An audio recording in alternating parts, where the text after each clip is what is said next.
clarification on a WWE rule change, a huge rejected AEW pitch, my review of Raw, and more. I'm Pete Quinnell, and this is the WrestleTalk News. Support WrestleTalk! Give us a subscribe. The Paul Levesque era of WWE has certainly brought about a huge amount of change to the once stubborn company. Big crossovers with the likes of TNA, Nowhere, GCW, and more. Wrestling is a word again in the WWE vocab. No more wasted gimmick PLEs. We could go on and on. While those are big changes, a report from Brian Alvarez on Wrestling Observer Live yesterday was one that really had people talking. That being that WWE were now allowing stars to use their WWE ring names after leaving the company, something certainly not allowed in the previous regime. Cody Rhodes having to be called just Cody being a notable example, as WWE owned the rights to Rhodes. Alvarez used Ethan Page and Stephanie Vaquer as examples, noting how WWE will trademark their names while contracted to the company, but then, if they should leave, will then give those rights back. Following Alvarez's comments, Fightful Select would provide some clarification on the matter because the conversation surrounding this seemed to be misinformed. Their report made it clear that WWE in most cases does not have the ability to prevent a talent using a name they used before signing with WWE, once they then leave the company. Examples such as Samoa Joe, Adam Cole, and Tony Storm were cited. WWE also does not have the power to control someone's real name, hence why people like Ultimate Warrior, Ryback, and Test changed their legal names so WWE couldn't own it. As mentioned with the Cody situation when he left WWE, partial names can continue to be used if a talent leaves WWE if they use that part of the name outside the company already, as seen with Christian using Christian Cage and Gran Metalik using Metalik. So in the case of Ethan Page and Stephanie Vaquer, as they used their names before WWE, they will most likely still be free to use them if they left, despite WWE trademarking them. Someone else who kept his name when he went to AEW was Ric Flair, who arrived in the company at the sprightly age of 74, seemingly for two reasons. Number one, stand in Sting's corner in the lead up to his retirement at Revolution 2024, and number two, that big Woo Energy sponsorship deal. What he absolutely wasn't there for was to wrestle, or get physical in any form, despite his many teases that he was going to do so. Speaking on Busted Open Radio, Flair revealed a creative pitch that he'd made for Sting's final match at Revolution, one that would have seen him turn heel on his old rival at the end of the match. At the end, as Sting is standing there and those guys are gone, I jump on Sting, boom boom boom, he does one big move to me, puts the Scorpion Deathlock on me, and we go out the way we started 31 years ago. Despite AEW seemingly telling Flair this was a great idea, those who watched Revolution will know that didn't happen, and that conversation was the last Flair heard from the company. This comes off the back of Flair's reported departure from AEW in the last week. Speaking of AEW, we are just over a month away from the company's second annual trip to Wembley Stadium for All In. But that might not be the only stadium show AEW are eyeing up, because according to Fightful Select, there could be a major stadium event planned for 2025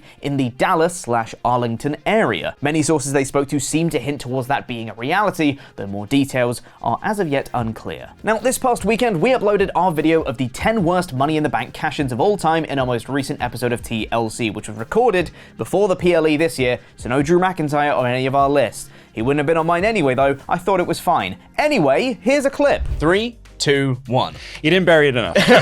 Y'all didn't bury this enough either. You didn't bury this enough! Here is why you did not bury this enough. Because it's everything that you guys just said. Plus, we had so many people message us being like, did Braun cash in?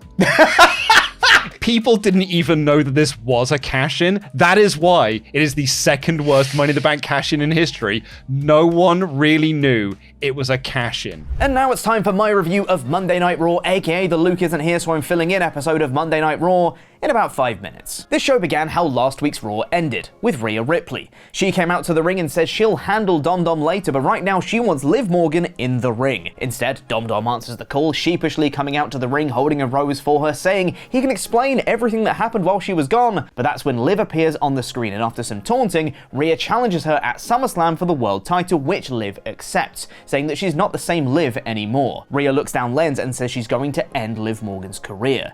As they're walking away, Dom tries to give Rhea the flower, and she throws it away. A very effective opening segment setting up a match we all knew was coming, and one I'm very much looking forward to. Now, I'll go over all of the Judgment Day backstage segments later on, because boy howdy, there are a lot of them on this show. Sheamus faced Bronson Reed next, and after a fun, meaty match, Bronson Reed missed a big moonsault, allowing Sheamus to win with a knee. Pete Dunne came out after the match, saving Sheamus, but then also turned on Sheamus, leaving him laying for Reed to hit a tsunami on him. Not the most effective heel turn I've ever seen, but hey, it's something for Pete Dunne to do, so That's a plus for me. Sami Zayn backstage is with Ilya Dragunov, who'll be challenging for the Intercontinental Championship later, and Ilya thanks him for the opportunity and clarifies that he didn't save Sami just so he could get a title shot. Sami hypes him up, calling him a special talent and that he better bring his absolute best, with Ilya echoing that Sami should do the same. Man, I sure hope that match doesn't get ruined by anything later. Gunther got a video package next, and it was great. Putting over his NXT UK title reign, how he brought prestige to that belt, and then came to the main roster and sought to do the same thing with the Intercontinental title,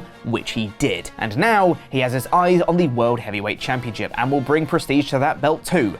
I believe him. Zelina Vega has a backstage interview which was interrupted by Sonya Deville, Shayna Baszler and Zoe Stark, setting up a match between Zelina and Sonya, which lasted all of about 30 seconds, with Shayna stomping on Zelina's arm on the apron, allowing Sonya to win. This was fine, but really could have done with a bit more time. Zelina was saved from a post-match beatdown by Chance Carter and Lyra Valkyria. Chad Gable backstage wants to know the disciplinary action that will be taken against Bo Dallas, who he has ingeniously figured out is the person behind Uncle Howdy. Pierce says that Bo Dallas is here tonight, so if you want to talk to him, you can.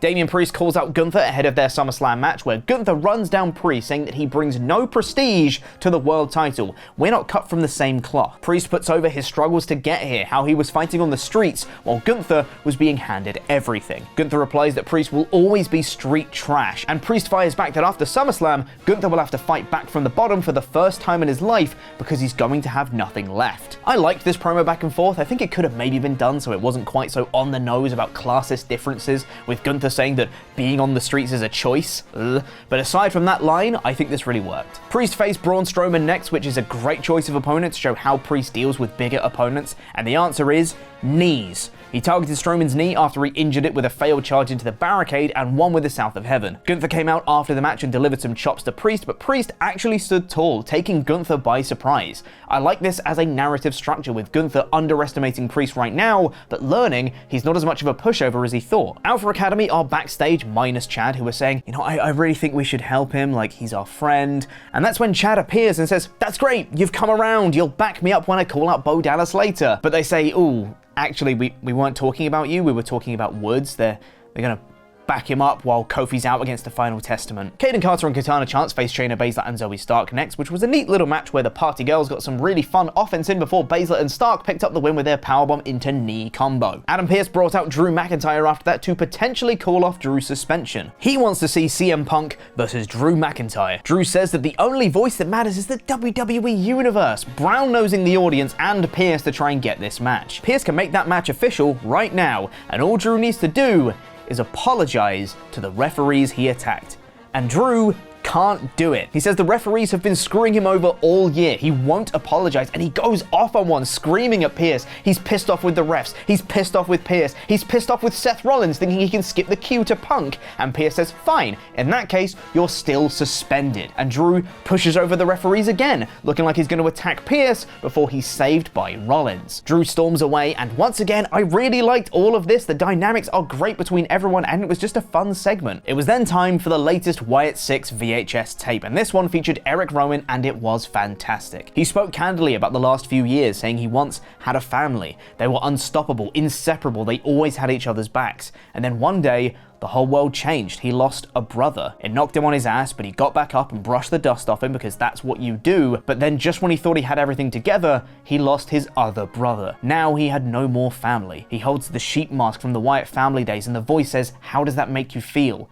It gives him hope. When he was at his lowest, he reached out and he pulled me out. We're gonna take our broken hearts and make some beautiful art. I thought this was awesome. Home run segment, no notes. Now, next was Dominic Mysterio versus Jey Uso, so we should talk about how we got here. So after the opening segment, Dom tried to make it up to Rhea, leaving flowers in the locker room, but she slammed the door in his face. Later on, Priest and Ripley are hanging out, having a good time, and once again, Dom tries to make amends, saying that he was trying to reach her all week. Rhea says, what about all the time I was out? Or were you too busy with your little girlfriend? Jey Uso later said, does this mean Mummy's single? Tell her I said hi.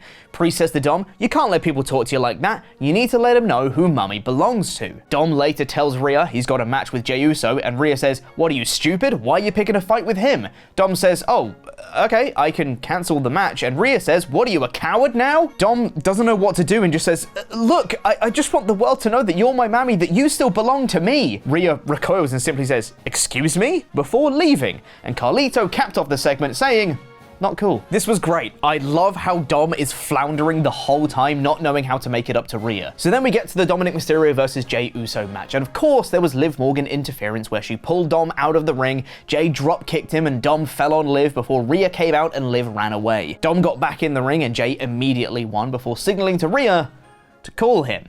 She smiles at him before walking away. For one last Judgment Day backstage segment, Rhea approaches Dom and says, "Let's get one thing straight. I don't belong to anyone. I'm not yours. You're mine," and hands him a rose. Now, does Rhea actually want him back, or is she trying to manipulate him too? Does she have plans with Jey Uso? Is she trying to get back at Liv, trying to prove that her tactics aren't working? It's really interesting. I'm into all of this. Chad Gable in the ring revealed to the world that Uncle Howdy is actually Bo Dallas. He's very smart, and he called out Bo to the ring, which he did. Bo receiving a big pop from the crowd as he came out as just Bo. But before he can even make it to the ring, he's ambushed by the Creed brothers, who stand aligned with Chad and beat down Bo. But Bo laughs, unaffected, when the lights cut out and the Wyatt Six make their incredible entrance to the ring. The Creeds and Chad run away, and the Wyatt Six are still awesome. I love it. And the main event was Sami Zayn versus Ilya Dragunov for the Intercontinental title. Earlier in the night, Bron Breakker was annoyed Dragunov was getting a shot at the title, so Pierce had security escort him out of the building. Yeah, haha, very convincing. Breakker caused the DQ because of course he did, and that's how Raw ended, which was lame. In spite of the bad finish, I enjoyed this episode of Raw a lot. It could have done with a bit more wrestling in the ring, but the stories all worked for me and were furthered for SummerSlam, which is a big thumbs up from me. This week's Raw is 4 out of 5. Now check out our TLC episode where we rank the 10 worst Money in the Bank cash-ins of all time.